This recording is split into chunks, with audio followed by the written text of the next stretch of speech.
அன்னைக்கு அரசபை கூட்டம் வழக்கத்தை விட சீக்கிரமாவே முடிஞ்சிடுச்சு. எல்லாரும் அமைதியா இருந்தாங்க. அப்போ மகாராஜாவோட பார்வை சோமு மேல போச்சு. சோமு, சொல்லுங்க மகாராஜா.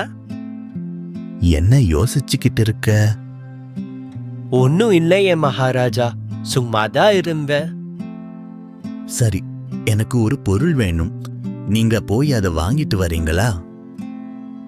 என்ன வேணும்னு சொல்லுங்க மகாராஜா, இப்பவே போய் வாங்கிட்டு வரேன். ஒரு பொருள், ஒரே ஒரு பொருள். அது ரொம்ப இனிமையாவும் இருக்கணும், அதே சமயத்துல அது கசப்பாவும் இருக்கணும். எல்லாருக்கும் ஒரே குழப்பமா இருக்கு. அது எப்படி ஒரு பொருள் இனிமையாவும் அதே நேரத்துல கசப்பாவும் இருக்க முடியும்னு எல்லாரும் யோசிக்க ஆரம்பிச்சிட்டாங்க. ராஜா கிட்ட வாங்கிட்டு வர முடியாதுன்னு சொல்ல முடியாது. அதனால சோமு குழப்பத்துல இருந்தான். என்ன சோமு, வாங்கிட்டு வந்துடுவீங்கல்ல? வாங்கிட்டு வரேன் மகாராஜா. நல்லது, நம்ம நாளைக்கு சந்திக்கலாம். சோமு அவனோட வீட்டுல உட்காந்து என்ன வாங்கிட்டு போறதுன்னு யோசிச்சுக்கிட்டே இருந்தான். அப்போ அவனோட அக்கா பையன் அங்க அழுதுகிட்டே வரான். என்ன ஆச்சு அசோக், ஏன் அழுதுகிட்டு இருக்க? என்னோட நண்பன் என்ன திட்டான். உன்னோட நண்பன் சொல்ற, அப்புறம் எதுக்கு அவன் உன்னை திட்டுனா? நான் அவனோட விளையாட்டு பொருளை வச்சு விளையாடிட்டு இருந்தேன். அதுல ஒண்ணு உடைஞ்சு போச்சு. அத பார்த்து என்ன திட்டான். இனிமே நான் அவன் கூட பேச மாட்டேன். அவன் பேச்சுக்கா. சோமுக்கு திடீர்னு ஒரு யோசனை தோணுது. அவன் அசோகனை சமாதானப்படுத்திட்டு அவனோட வீட்டுக்கு அனுப்பி வைக்கிறான். மறுநாள் காலையில சோமு வெறும் கையோட அரண்மனைக்கு வரான். அத பார்த்து மகாராஜா இப்படி சொல்றாரு. சோமு, நீங்க எதையோ மறந்துட்டு வந்துட்டீங்கன்னு நினைக்கிற.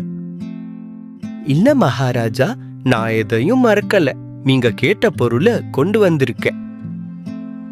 ஆனா உங்க கையில எதுவும் இல்லையே. மகாராஜா, நீங்க கேட்ட பொருளை சந்தையில இருந்து வாங்கிட்டு வர அவசியம் இல்ல. அது உங்ககிட்டயே இருக்கு. உங்ககிட்ட மட்டும் இல்ல, நம்ம எல்லார்கிட்டயும் இருக்கு. மகாராஜாவுக்கு கொஞ்சம் குழப்பமா இருக்கு. என்ன சொல்றீங்க சோமு? எல்லார்கிட்டயும் இருக்கா? என்ன அது? மனுஷனோட நாக்கு மகாராஜா. என்னது, மனுஷனோட நாக்கா? ஆமா மகாராஜா, மனுஷனோட நாக்குதான்.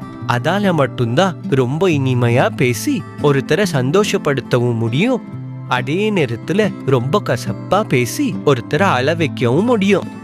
கொஞ்சம் விளக்கமா சொல்லுங்க சோமு.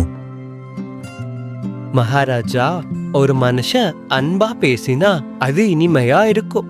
அதே மனுஷன் கடுமையா பேசினா அது கசக்கும். அதாவது ரொம்ப கஷ்டமா இருக்கும் மகாராஜா. ரொம்ப சரியா சொன்னீங்க சோமு. ஒரு மனுஷன் இனிமையான வார்த்தைகளை கூட மறந்துடுவான். ஆனா யாராவது அவன்கிட்ட கடுமையா பேசினா அத வாழ்க்கை முழுக்க மறக்கவே மாட்டான். வழக்கம் போல ரொம்ப அழகா பதில் சொல்லிட்டீங்க. நன்றி மகாராஜா. நாக்கு நரம்பில்லாத ஆயுதம்னு பெரியவங்க சொல்லிருக்காங்க. அதனால யாருக்கிட்டையாவது பேசும்போது ஆத்து நிதானமா பேசணும். அவசரப்பட்டு வார்த்தைய விட்டுட்டா அதை நம்மளால திரும்ப சரி பண்ண முடியாது. கதை பிடிச்சிருந்தா லைக் போட்டு ஷேர் பண்ணுங்க. அப்படியே சேனலை சப்ஸ்கிரைப் பண்ணுங்க.